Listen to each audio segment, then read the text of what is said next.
Hey folks, so the Kuhn ferry is turning around for all of its minute journey across the Kuhn Bay here. Kuhn Bay? What is this? Kuhn?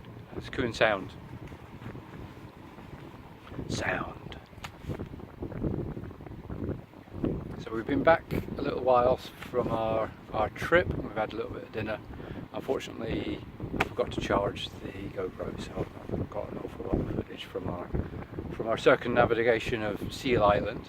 However, it was an absolute cracker, so I thought I would put a little bit on video just to let you know if this was something that you were planning on doing, what to expect.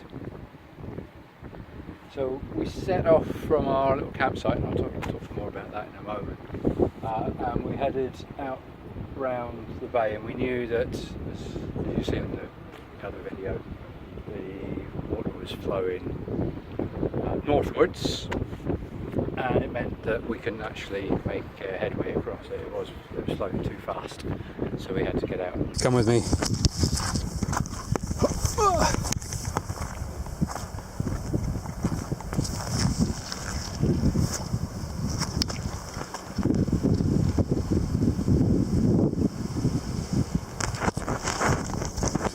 So it turns out you can't paddle against that.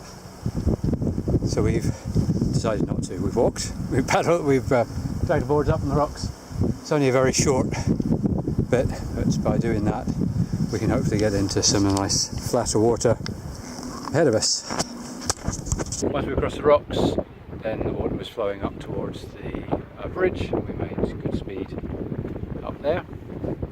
By the time that we got to the bridge, then we had to make a bit of a decision and a call as to whether we were just going to head straight back down the way that we came, or carry on round the island.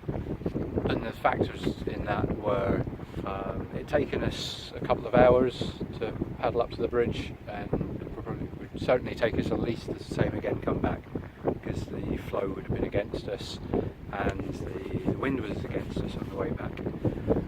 And by that time we were coming back, that would mean the flow here would have reversed, and so it would be heading this direction now, and we were concerned that that meant we wouldn't be able to make it back round. We'd have to scramble back over the rocks again. Heading round the north of the island, it meant that basically we bought ourselves a bit of extra time, and it meant that we could see more of the island, and it meant that this would have switched, and we could carry on this flow. Much easier than paddling up against it. So that's what we decided to do in the end. The far side of the island is much more exposed, and the water state much rougher, though not unmanageably so.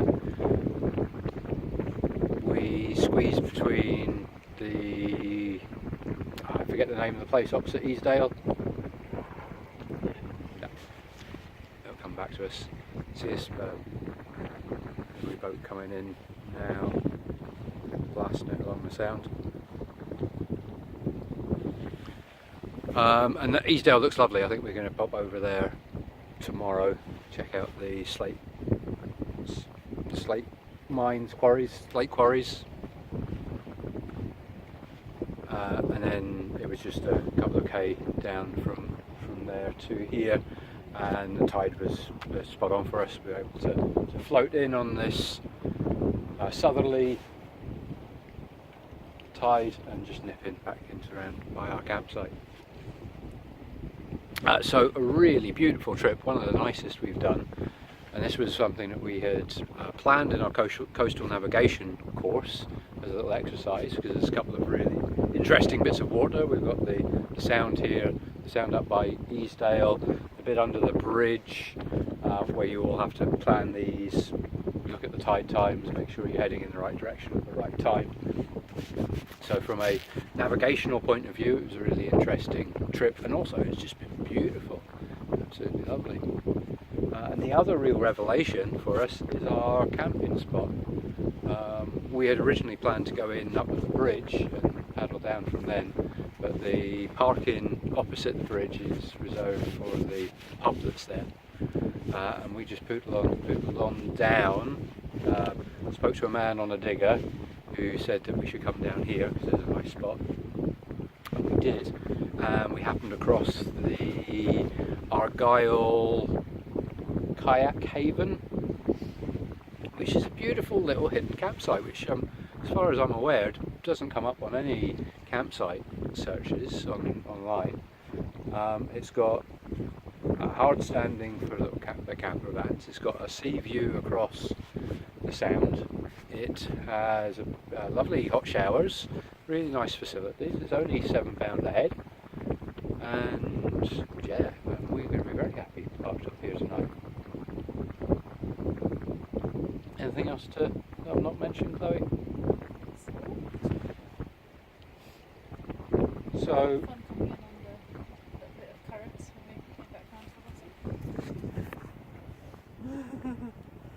Chloe doesn't really want to be on the camera. She wants to chip in though. Just be a voice. Any other thoughts? He'll probably not pick you up that far away.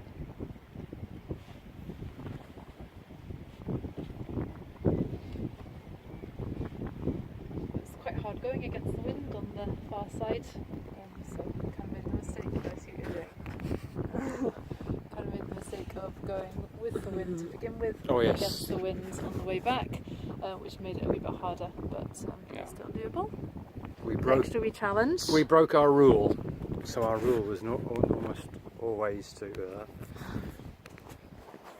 Our rule is that you should always head into the wind when you're setting out, so you've got the wind on your way back. That wasn't practical. That wasn't possible because of we launched from the south, and the wind was blowing from the south.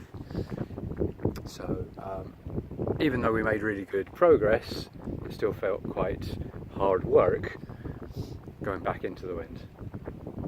Yeah. That's fair. It was a nice wee stop at Easdale. That was good. Yeah. Nice spot to stop and rest for a wee bit before we headed around the last couple of K. Good. What are we going to do now? Go and play some games. Okay. You're it.